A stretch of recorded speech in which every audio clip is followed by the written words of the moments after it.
You know what I mean? You look gorgeous against that backdrop. You see the leaves in the background? I don't know what you're talking about. You're videotaping.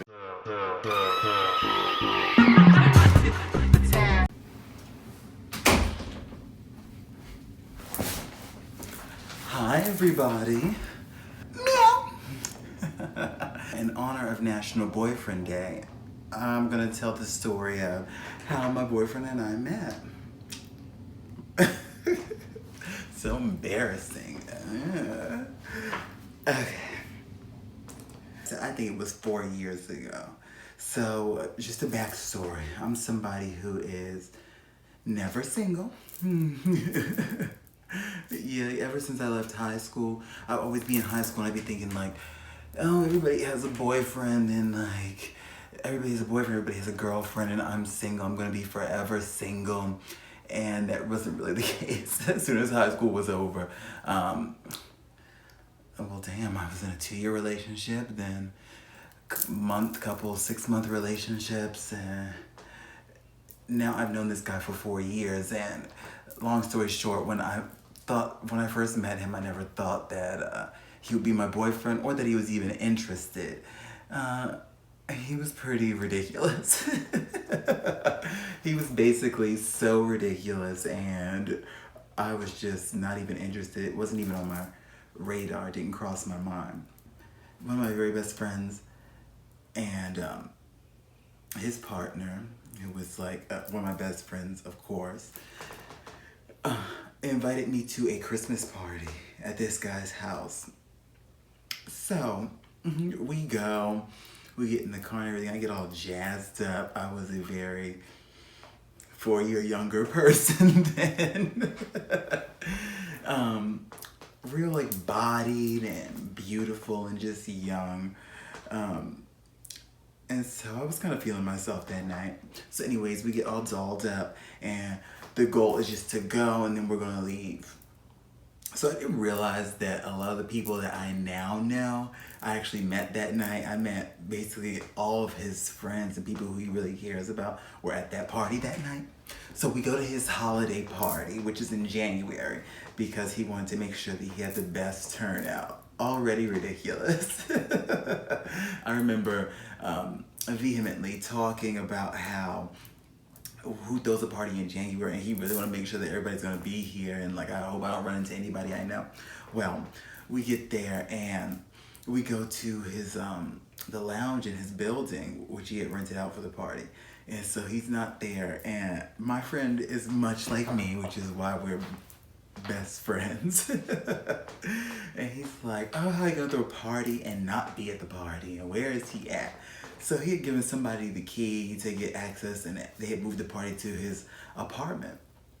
So we go upstairs, and it's a cute apartment building. I still think he should have a house for what rent costs, but you can't tell grown folks what they should and shouldn't have.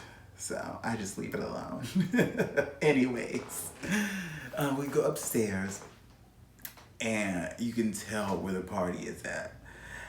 We go and there is only one door with a wreath on it, and the wreath is like done to the 20s, the hundreds. It is just over the top, and the music it was actually jumping.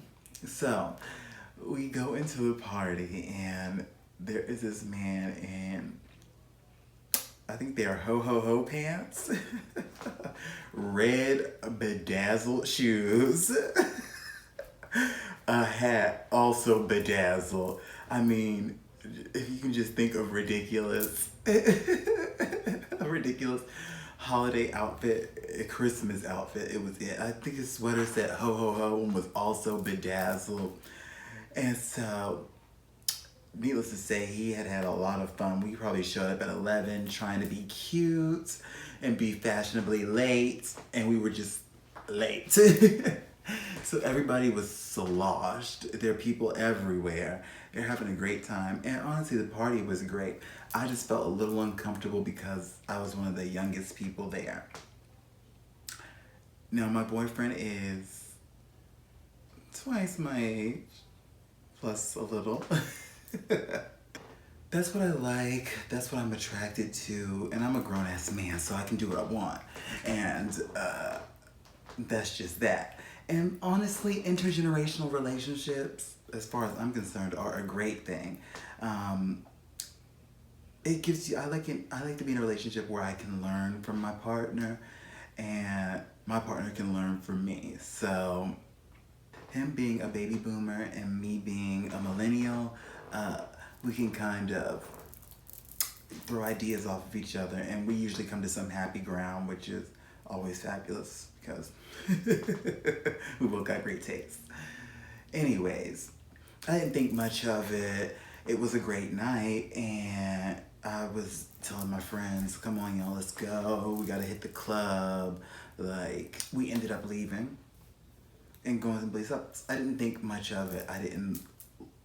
He was handsome, but he was wasted, and woman had her breasts all over him, and he was like backwards on the floor, dancing. And I just thought he was a fool, and I was ready to go. Hell, it had to be at least a year later. I had seen him again out, and I saw him. I don't quite remember what he said. All I really remember is that first time we met. I don't know how we started dating a year later, but it was just that. It was just dating. Yeah, we dated, and there was that instant connection. Like, you know, we had so much in common, and he just allowed me to be myself. But needless to say, I wasn't ready to settle down, and like it just wasn't right at the time. So that dissipated, and then we just started being friends. I really think that's how what today has blossomed into our relationship now versus 2, 3, 4 years ago.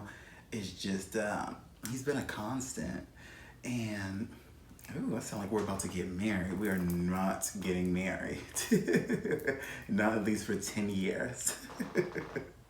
I need to be in a relationship for 10 years to know everything about my partner. Yeah, we dated. So we did date for a couple months, and then we broke it off. I just thought he was really passive aggressive, and hey, I gotta be honest in a relationship. I think you're passive aggressive, and I wasn't too happy with myself in the moment too, so I had a little bit to do with it. But he did not give up. He was persistent, and I love persistency. I really do. He remained my friend through my next two relationships, my next two boyfriends. He had always been there. We would go out, he would go to dinner, and there was always a certain way that he looked at me. Now, in the back of my mind, like, I was always thinking, like, geez. And he would tell me as well, like, we really need to give it another chance. We need to give it another go. We need to try again. We need to do it again. We need to make this work because I see in you what I know you could see in yourself. And I was just like, I don't even know who I am. Leave me alone. Like, I need to figure out who I am before I can be with somebody who knows what I am and what they see, and just like, no, that's more bullshit. Give me some space, and if it's meant to be, everything will come back around. Well, fast forward to hell, February of this year, January, February, March, one of these months. I don't know what we did. Maybe we went to lunch. Some new cafe opened, some cute little cafe on the Miro or something, or maybe Feeling. Something opened, and we went to, have something to eat. And there's always that person who you fall right back into that groove with. And it was so easy. It was just so easy, and sometimes you need those couple of years to pass so that you both can do a little bit of growing. For me, I just wasn't ready at the time. For him, I just felt like he wanted me not for the right reasons. But I had done a little bit of growing up over the 4 years. Hell, I feel great about myself now versus then. And And yeah, now it's just so great. It really is easy. Everything is just super, super easy. I support him in what he does. He supports me. He wholly supports me. And I really couldn't ask for anything better. It's like he waited for me. And I'm like, well, what makes me so special? Partly to toot my own horn. Why me? Why me? And I still don't think he can give me a clear answer as to why me. But at the same time, I can't tell you why. It's just him as well. I really love my boyfriend, like, so much. I would hope nothing happens. A life happens, and we've broken up before, but we haven't been in it as long as we have this time. And it's just so much easier. Everything is just flowy and copacetic, minus anytime we have something to do. Anytime there's something and he's not in control of it, like control of the schedule or the whereabouts or the transportation, like don't let me be in charge of directions, because he needs to know all five. He needs to know 5 directions ahead of time where he's going. He needs to relinquish a little control over logistics, we'll put it that way, when it comes to what hotel we're staying at and how to get to it, or directions. And I'll take that. Hell yes, I will take that. Our relationship has been very open and honest as far as the whole passive aggressive things. We don't do that. If there's an issue, you put it out there immediately, and it can be met with a "ooh," or a, all right, we'll work on that and we'll fix it. But whatever is met with, we deal with it in the moment, because harboring on that stuff really gets toxic. And yeah, I'm not one to blow up. I'm just one to disappear. I have to go on a sabbatical, go deep into the woods and like center my chakras. And yeah, he's just one to hold it in. So I got to get that stuff out of him. Yeah, if you're watching this, I love you and thank you. And that's it. Happy National Boyfriend Day. I think that's a crock of bullshit and that's made up. That's ridiculous. But whatever. They made a day for it. I'm not getting you a gift. Let this serve as your gift. And I love you. And I will actually see you in 24 minutes.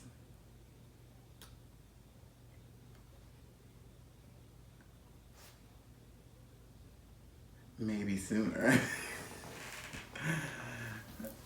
But thank you guys for listening to my boyfriend story on National Boyfriend Day.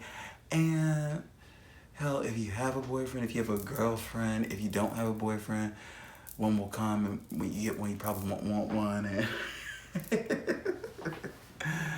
I don't know, but just take it easy. And it's not always easy.